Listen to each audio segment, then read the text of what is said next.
यूं तड़पा के मेरी जान निकलती जाती है। तू आशिक है धक्के वाला चीज झलकावा दारू हो, पेंधी जालीदार काहे आवा दारू हो, मोरी ठीक कमन फैशन देखावा दारू। बिहार के छोटे सिंगर पबजी पे कुछ ऐसा गीत गा रहे हैं। तोहके भूले खातिर लबदी रे, खेली दिन रात पबजी रे। और बड़े सिंगर कुछ ऐसा गीत गा रहे हैं। हमर मौगी खेलत बिया पबजी, हम तो दुनू बेरा काटानी सब्जी। फेको चादा नहीं छोड़े लो तू बाह, खाली डाले लो चुलिया मिलावा ना हो, फेरे लो हाथ सारा रात सुनो राजा, दिने दिने बहुत फूला बना। अब तो लागी रोजा छाना का हो, राजा रूप चाहे नवा का हो, तब मारते हो चौका हो।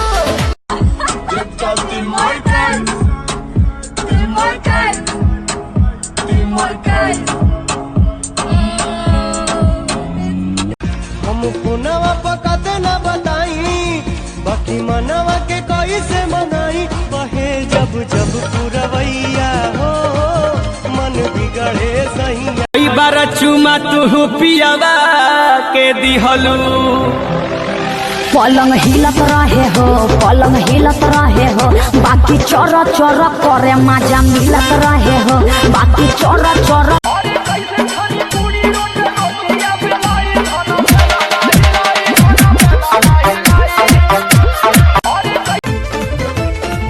मीठ मुस्कान तो हर छेदा काटे दिल के, मड़ई में मजा ली हल जाई चल मिल के।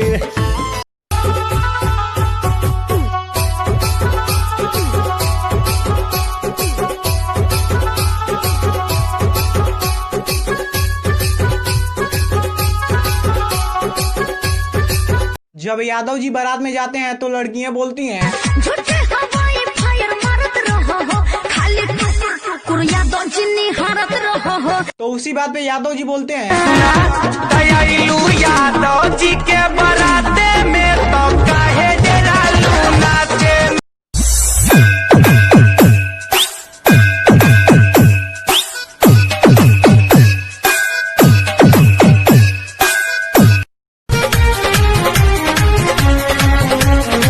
बुझना दर्द मरद समीला, टाइट जवानी मोर कर दिया ढीला। जात बानी मरद के लेके बाहर गोचर, जात बानी मरद के लेके बाहर गोचर, जात बानी। उम्र है 17 साल उम्र है, उम्र है, उम्र है।